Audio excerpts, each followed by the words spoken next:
Have you ever felt that little knot of anxiety in your stomach when you think about your finances? Yeah, you're definitely not alone. Today, we're going to unravel that anxiety with a super clear 11-week, day-by-day plan to get your money right. It's a simple, actionable journey toward what financial journalist Jonathan Clements calls financial happiness. You know, for so many of us, the whole idea of financial stability feels like this distant, almost impossible dream. It's just overwhelming, right? A source of this constant low-level stress that just sits in the back of our minds. But what if I told you there was a clear, manageable path forward? And look, that anxiety is completely valid, but the good news is getting control of your money is probably a lot more achievable than you think. This isn't about becoming some Wall Street wizard overnight. No, it's about taking small, consistent steps, one after the other. So here's the game plan. We'll start with the big picture. What does happiness even mean here? Then we'll look at the 11-week plan itself, dive into mindset and automation, tackle your biggest expenses, and then wrap it all up with your very first steps.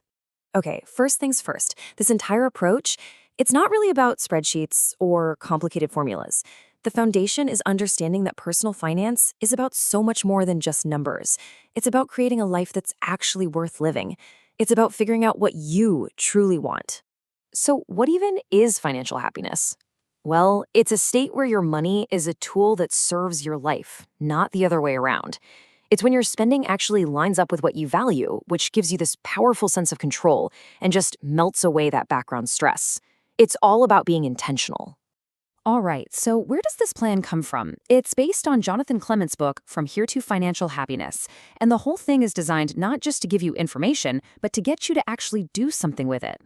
The entire journey is broken down into 77 days. That's 11 weeks. And here's what I absolutely love about this. The psychology is so smart. A huge goal like get my finances in order. Well, that feels impossible. But a small 5 to 10 minute task each day, that feels totally doable. It's all about building momentum, one tiny minute at a time. And this quote just nails the whole philosophy. I mean, there are thousands of books that'll explain investing or how to buy a house. This plan is different. Its entire purpose is to be a bridge between knowing what you should do and actually doing it. So, how does this journey actually begin? Well, it's not with a budget, it's with your brain. Before you can change your habits, you gotta change how you think. Let's look at the 3 big shifts in your money mindset that this whole plan is built on. First, find balance. Just remember, money is a tool to build a good life. It is not the goal itself. Second, embrace simplicity.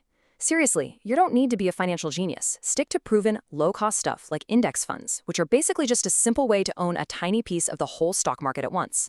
And third, understand your own psychology. Get real with yourself about how your emotions and habits drive your spending. Now we get to what might be the most powerful strategy in this entire plan, automation. This is all about making good financial decisions your default setting. You're basically taking willpower completely out of the equation. I mean, think about the difference.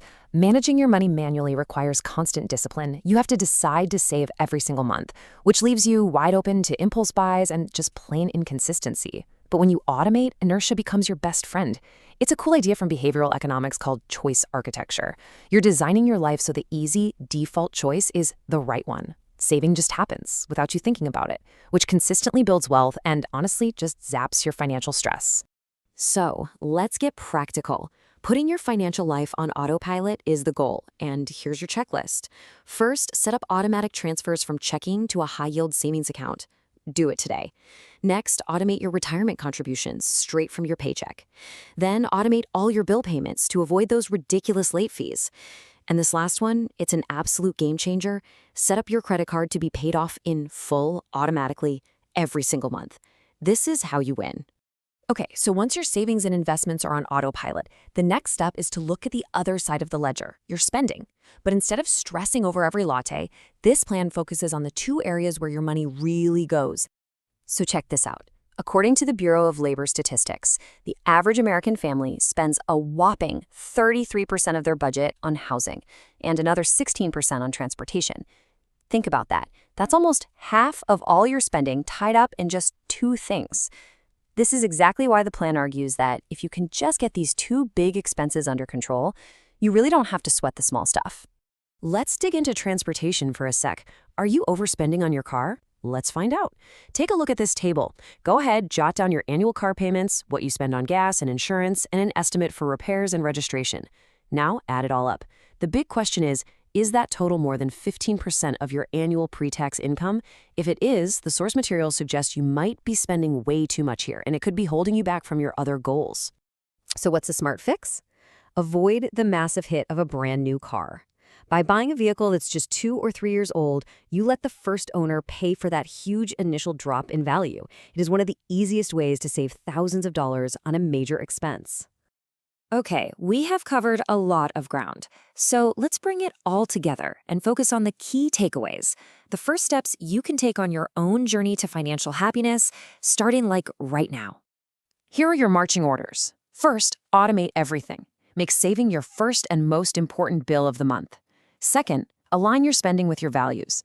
Consciously decide what brings you joy and cut ruthlessly everywhere else. Third, tackle the big costs, housing and transportation. A smart decision there is worth more than 1,000 small sacrifices. And finally, treat high-interest debt, especially from credit cards, like the financial emergency it is. Make paying it off your absolute top priority. So the plan is all laid out, and it's not about perfection, it's about action. This 11-week journey starts not tomorrow, but today. The only real question left is, what's your first step going to be?